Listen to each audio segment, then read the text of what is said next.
নমস্কার, আমি সায়ন। গল্প শুরুর গল্প চ্যানেলে আপনাদের আরও একবার জানাই স্বাগত। আজ শুনবেন বিভূতিভূষণ বন্দ্যোপাধ্যায়ের লেখা কাঠবিক্রি বুড়ো। গল্পটি কেমন লাগলো আমাদের কমেন্ট করে অবশ্যই জানাবেন। ভালো লাগলে অবশ্যই লাইক, শেয়ার এবং চ্যানেলটিকে সাবস্ক্রাইব করে দেবেন। তাহলে শুরু করা যাক।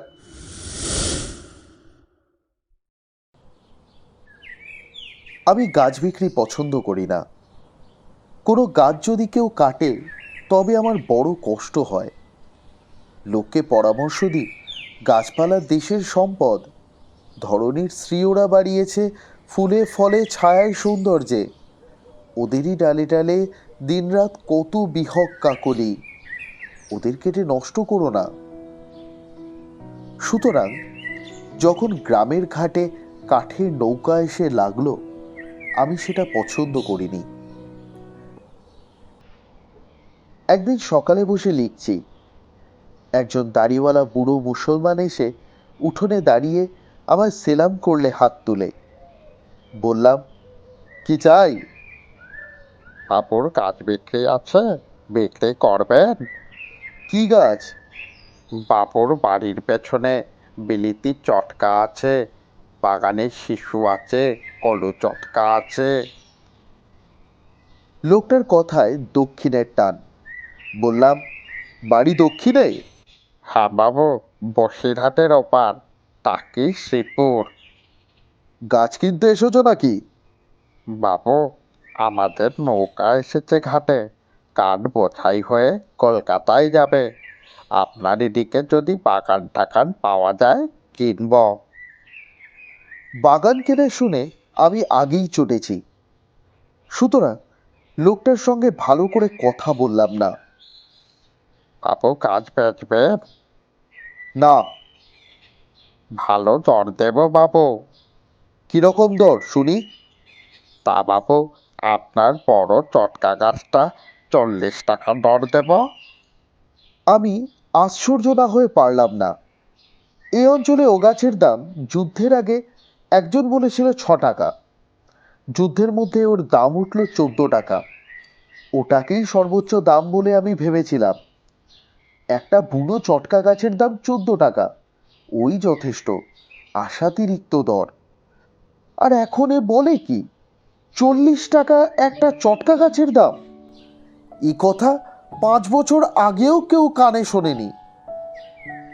আমার বাগান সংলগ্ন জমিতে এরকম চটকা গাছ 5-6টা আছে। বেশ মোটা পয়সা পেতে পারি দেখছি গাছ কটা বিক্রি করলে। হঠাৎ মনে পড়ল, নেপলস উপসাগরের তীরে কোনো এক বড় গাছতলায় গ্লিনি বসে বই লিখতেন। নীল জলরাশি তাঁর চোখের সামনে দূর স্বপ্নজগতের বাণী ভাসিয়ে আনত। দৃশ্যমান জগতের ওপারে যে বৃহত্তর স্বপ্নজগৎ দিক থেকে দিগন্তরে বিস্তৃত। আমি একটা রঙিন ছবিতে নেপলস উপসাগরের তীরের এই ধরনের গাছের ছবি দেখেছিলাম। চটকা গাছগুলো দেখতে ঠিক তেমনই।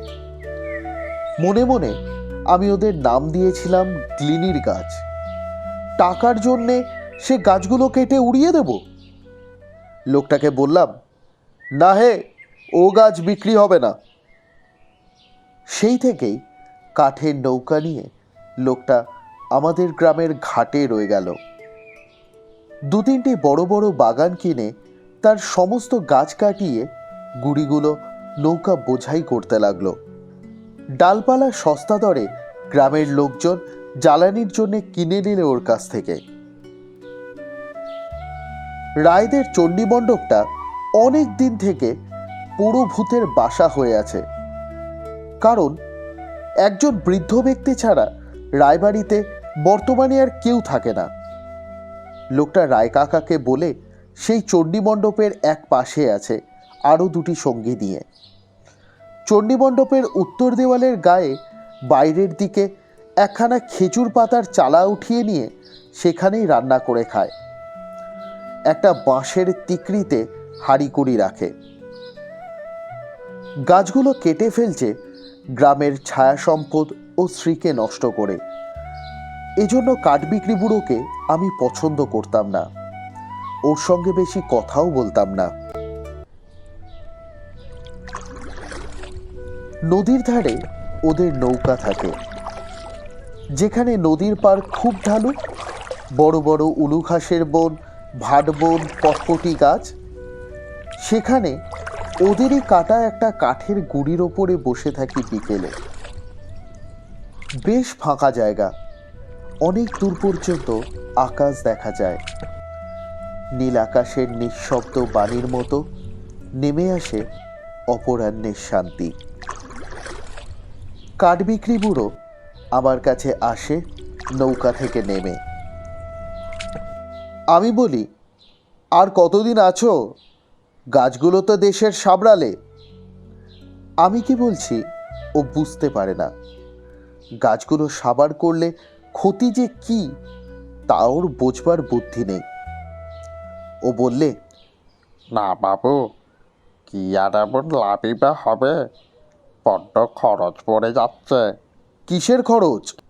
এই জন খরচ, কাটাই খরচ। কলকাতায় কি দর বিক্রি হে? আগে 3.5 টাকা কিউবিক ফুট। মিথ্যে কথা বলবো না আপনার কাছে। লোকটা আর কিছু ইংরাজি জানুক আর না জানুক, কিউবিক ফুটের মাপটা জানে, কারণ ওই করেই খায়। তাছাড়া ওকে দেখে আমার মনে হয় লোকটা সরল সাদাসিধে, কুটিল ধূর্ত ব্যবসাদার নয়। ও আমায় তামাক সেজে এক একদিন খাওয়ায়, সুখ দুঃখের দুটো কথা বলে। ক্রমে যত দেখি বুড়ো বড় বড় বাগান কেটে উড়িয়ে দিচ্ছে, ততই ওর ওপর আবার বিতৃষ্ণা জমে। পয়সার জন্য এরা সব পারে। রাস্তাঘাটে দেখা হলে ভালো করে কথা বলি নে। বুড়ো কিন্তু যেচে কথা বলতে আসে আমার সঙ্গে। প্রায় 3-4 মাসের বেশি আমাদের গ্রামে আছে। গ্রামের সকলের নাম ধাম ভালো করেই জেনে ফেলেছে। কে কোথায় কাজ করে, কত মাইনে পায়, কার কীরকম অবস্থা, এ সব ওর জানা হয়ে গিয়েছে।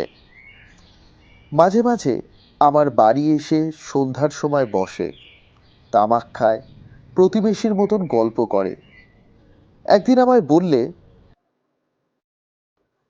বাবু বুঝি বই লেখেন? হ্যাঁ।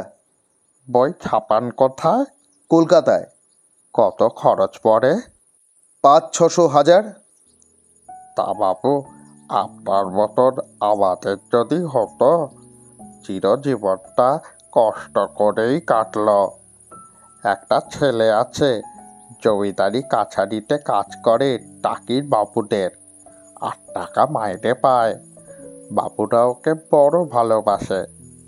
আব্দুল না হলে কোনো কাজ হবে না লাইফ বাবুর। সাইকেলের পিছনে তুলে নিয়ে সাতক্ষীরে যায় মোকদ্দমার দিন থাকলে। 8 বছর পুজোর সময় বাড়ি এলো, তা ডিম এনলে 4 করি আর গাওয়া ঘি। বুড়ো দিব্যি গল্প জমিয়ে বসে, তামাক খায়, কিছুক্ষণ পরে আবার চলে যায়। মাঝে মাঝে ওকে জিজ্ঞাসা করি, কেমন লাভ হবে এবার? কি জানি বাবু। অনেক গাছ তো কাটলে। ওতে কি হয় বাবু, এখনো অনেক গাছ কাটতে হবে। মোটা টাকা লাভ করবে এবার। দোয়া করুন বাবু, তাই যেন হয়। কন্ট্রোলের কাপড় একখানা দিতে পারেন বাবু, নইলে ন্যাংটা হতে হবে। অনেক দিন ধরে ওর সঙ্গে আর আমার দেখা হয়নি। বুড়ো নিজের কাজে ব্যস্ত থাকে, আমিও থাকি নিজের কাজে ব্যস্ত।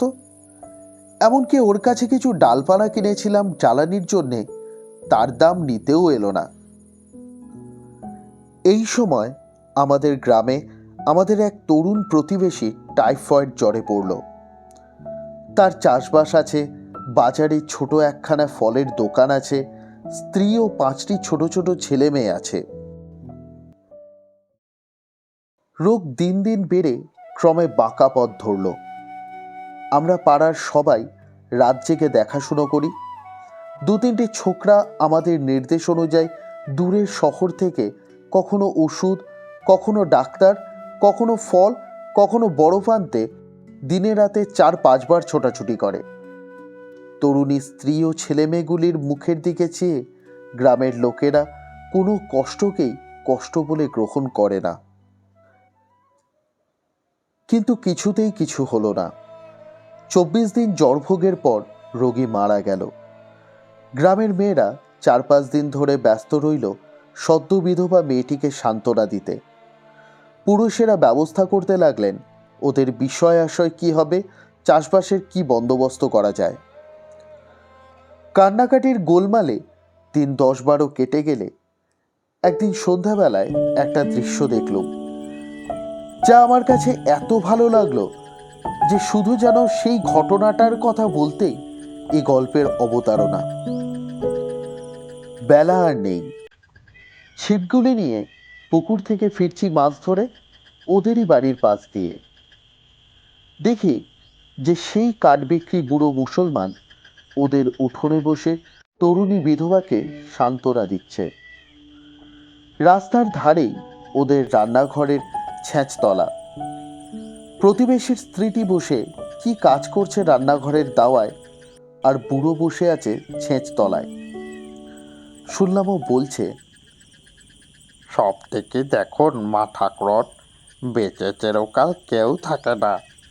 তিনি অল্প বয়সে গিয়েছেন, এই হলো আসল কষ্ট। তা আপনার বাচ্চা কাচ্চাদের বুকের দিকে চেয়ে আপনি কোমর বাঁধুন, নইলে আজ আপনি অস্থির হলি ওরা কোথায় দাঁড়াবে মা ঠাকুরন। চোখের জল আর ফেলবেন না, আপনার চোখের জল দেখলি বুক ফেটে যায়। আমি ততক্ষণে দাঁড়িয়ে গিয়েছি। দেখি যে বুড়ো মুসলমান ময়লা গামছার খুঁটে নিজের চোখের জল মুছে ফেলছে। এর চেয়ে কোনো অপূর্বতর দৃশ্যের কল্পনা আমি করতে পারি না। সেই সন্ধ্যায় একটি অতি মধুর গীতিকাব্যের মতো মনে হলো এর উদার আবেদন।